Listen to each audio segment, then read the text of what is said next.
ওনার অ্যাক্টিভিটিসগুলো দেখে হঠাৎ করে পাগল ভাবতে পারেন, কিন্তু ইনি কাঠি দিয়ে মাটি খুঁড়ে কেঁচো কালেক্ট করছেন মাছ ধরার জন্য।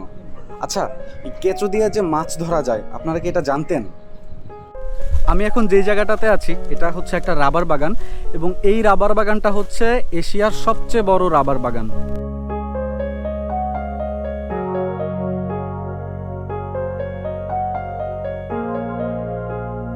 নেপচুন থেকে বের হওয়ার সময় পাপ্পু আমাকে বারবার রিকোয়েস্ট করতেছিল ওর যেন একটা সিনেমাটিক ভিডিও নেই, নতুন জামাই তো, তার উপর আবার affair marriage, best of luck দোস্ত।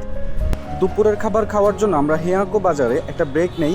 পাপ্পু বলল যে সবুজ হোটেলে লাকড়ির চুলার খাবার যেন একটু টেস্ট করে দেখি, অনেকে নাকি সেখানে খুব ভালো রিভিউ দিয়েছে, বাট সরি টু সে খাবার এক্সপিরিয়েন্স তেমন একটা ভালো ছিল না।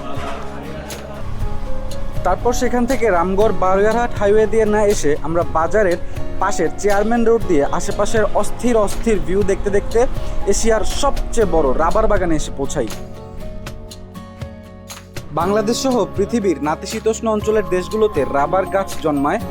এর রসকে বলা হয় সাদা স্বর্ণ। এর গুণাগুণ সম্পর্কে বলতে গেলে এটার ইলাস্টিসিটি, ওয়াটারপ্রুফনেস আর হিট দিয়ে যে কোনো শেপ দেওয়ার ক্যাপাবিলিটি আমার এখন পর্যন্ত মনে আছে। আর সাধারণত 2 বছর বয়সী গাছ থেকে প্রথম রাবারের কষ সংগ্রহ শুরু হয়। একটা গাছ বছরে 2 কেজির মতন রাবার প্রডিউস করে। একটা মজার ইনফো দেই, চার্লস সেকেন্টল নামের এক ভদ্রলোক 2 টুকরা কাপড়ের মধ্যে রাবারের কষ ঢেলে দিয়ে মোটামুটি ভারী একটা জামা তৈরি করেন, আর সেটাই হয়ে যায় পৃথিবীর স্বীকৃত প্রথম কোনো রেইনকোট। জাস্ট সামনের ভিউটা দেখেন কি সুন্দর। আরেকটা ঘটনা মাথায় আসছে, অ্যামাজনের রেড ইন্ডিয়ানরা রাবারের বিভিন্ন বাই প্রোডাক্ট বানাইতো, যেমন লাইফ জ্যাকেট, ওভারশু, তারপর হোস পাইপ ইত্যাদি। কিন্তু রাবারের বিশ্রী গন্ধ আর আঠালো ভাবের কারণে এই সময়ে এই রাবার শিল্পটা তখন বেশি দূর আর আগাইতে পারে নাই। সর্বপ্রথম 1968 সালে এই এলাকাটাতে রাবার গাছ প্ল্যান্টেশন শুরু হয়। তারপর বাংলাদেশ 1971 সালে স্বাধীন হওয়ার পর 1972 সালে এই এলাকাটাকে বাংলাদেশ বন শিল্প উন্নয়ন কর্পোরেশনের কাছে হ্যান্ডওভার করা হয়। তখন এর আয়তন ছিল 401 একর এলাকা, কিন্তু এখন এটা এক্সপ্যান্ড করার পরে 5000 একর জায়গা জুড়ে এই সম্পূর্ণ রাবার বাগানটা বিস্তৃত। আমি এখন যে রাস্তাটা দিয়ে হাঁটতেছি এই রাস্তাটা এত সুন্দর একটা রাস্তা, ট্যুরিস্ট যারা এখানে ঘুরতে আসেন তারা ভালোবেসে এই রাস্তাটার নাম দিয়েছেন সেলফি রোড।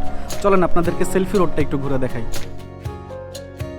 রাবার বাগান সেলফি রোড ঘুরে দেখার সময় আমার অবজারভেশন রিপোর্ট হচ্ছে পাহাড়ি অংশটুকুতে মাটির রাস্তা, আর বাদ বাকি সমতল জায়গায় এই যে রোডটা এটা 90 ডিগ্রি সোজা।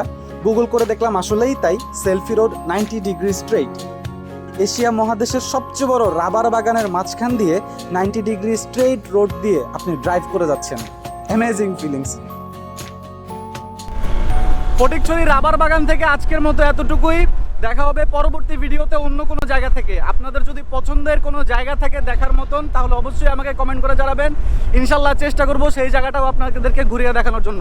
আজকের মতো এতটুকুই। আল্লাহ হাফেজ।